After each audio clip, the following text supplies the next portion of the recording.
guys? Hope you're having a fantastic day as always. From the title of this video, you can already tell what this is about. My new bike that I just got, well, new to me. The bike has a little issue with it. I love the bike. I'll actually go outside in my garage now and show you guys. Oh, getting dark. But we got the LED lights in the garage. But here are the bikes. So my Honda VTX1300 has a little problem, and I kind of was too excited about the motorcycle to even check for that big of a problem. But from what you can see here, there's a little leak going on, and I know exactly where it's from.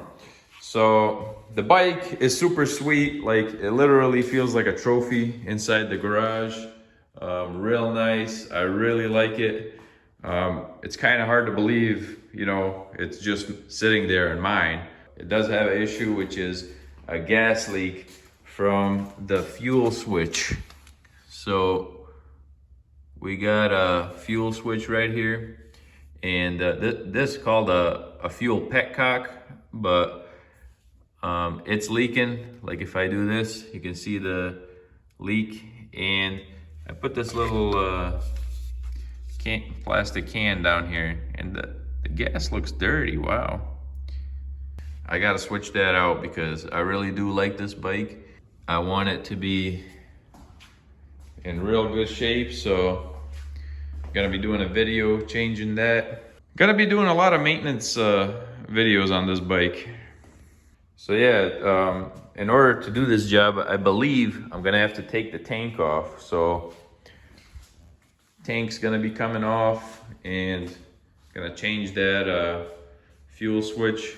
So bike's gonna be good to go. I freaking love this bike, man. I don't know why. It's just like the way it looks and the way it sounds with these amazing pipes, Vance and Hines pipes. It literally like sounds menacing. Like, if I turned the bike on, all my neighbors would be able to, you know, hear a rumble from my garage. So I really like that. So we got a real comfortable Mustang seat. I don't know. I had a Yamaha Striker motorcycle, and I wasn't like yeah, I like that bike a lot, but I wasn't as committed to it as this one. Like, with this one, I want to like feel it out and fix it, and, you know, do maintenance stuff on it. Just doing a little close-up of this one here. It's got an LED light in there. Yeah, I want to do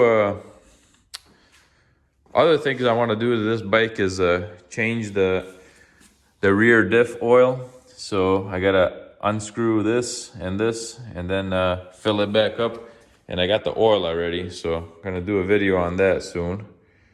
The shaft drive oil.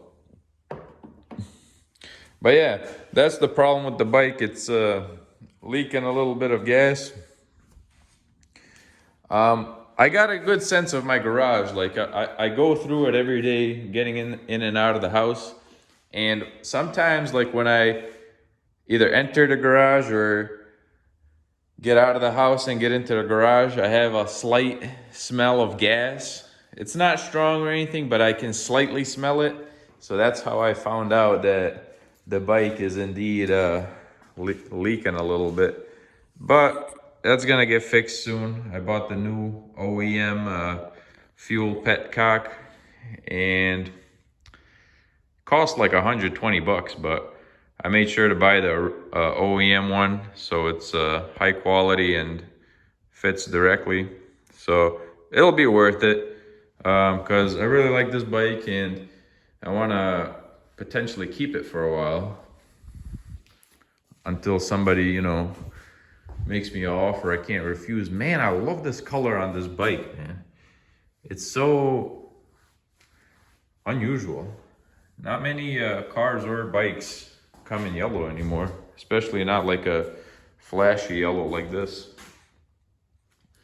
But yeah, still gonna do a first ride video with this thing.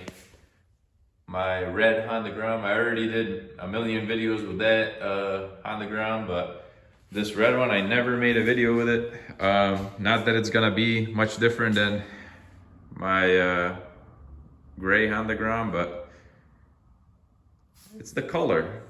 It's nice having different colors.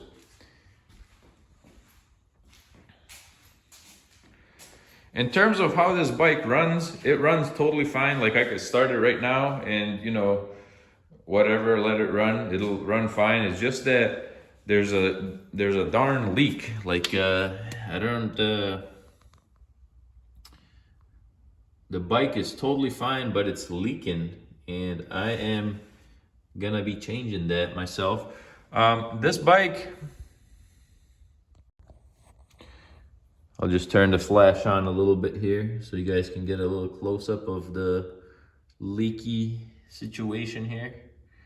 I'm not sure what part of this fuel switch is leaking, but it's like leaking all over the place, man. Definitely got to fix that because this bike is way too nice to be dealing with these problems.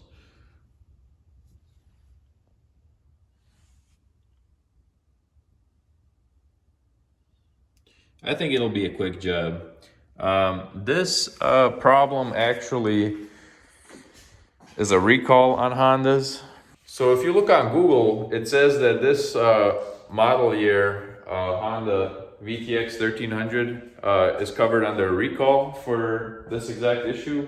But for whatever reason, when you type in the VIN number for this bike, it doesn't show up on Honda website or when you call the dealerships. I called 2 dealerships to see if they can fix this for me under a recall, and they said no, nothing comes up for this VIN number. But when you Google it, it says, you know, that like about 40,000 motorcycles with this year and this model should be changed with the recall, should have that covered under the recall, but for whatever reason this VIN number doesn't. But I can see that, you know, it clearly has this issue, so I'm gonna fix it and the bike will be good to go again. Yeah, when I was buying this bike, it was in the seller's garage, and he had some other bikes in there, but man, when he turned this thing on, it just like rumbled so viciously.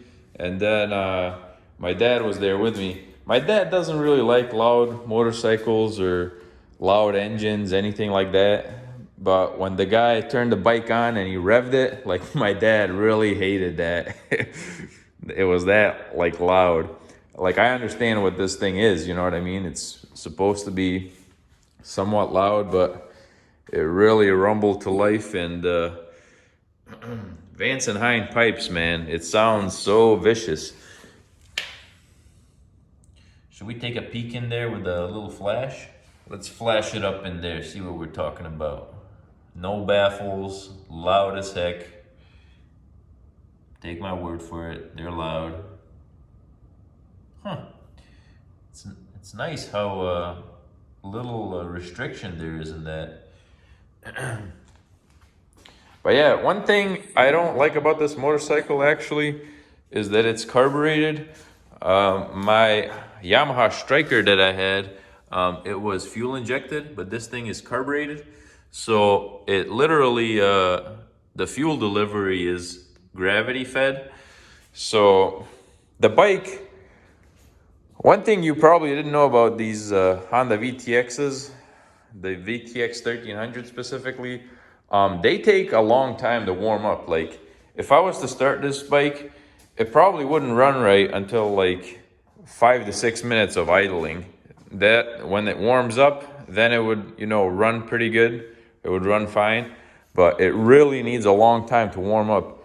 And that's like, I'm really not used to that. I'm used to fuel injected bikes. Like if I started a Gram, it'll start up and there will be no acting up whatsoever. It'll just run like it's supposed to. But this thing, like it does not run good for like the first 5 minutes. After like the 5-minute mark, it'll warm up a little and it'll be fine, but it's just the nature of these bikes.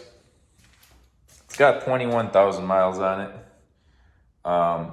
By the way, that's another thing I love about these bikes. They last a freaking eternity. They can go over 100,000 miles. I just keep this thing in my doorway here. This thing is so huge. I love this little, well, it's not little. It's a huge RC truck. Look at it next to my slipper. It's enormous. That's a size 13 slipper, by the way. Haven't made any videos with the X-Max. Gotta get on that. Been busy. Haven't made videos, so when the weather gets nicer, I'm gonna start making videos. I'll do another comparison for you guys. There's my slipper next to the X-Max. Hope you guys enjoyed this video. If you did, smash that like button and subscribe for more videos. Catch you next time.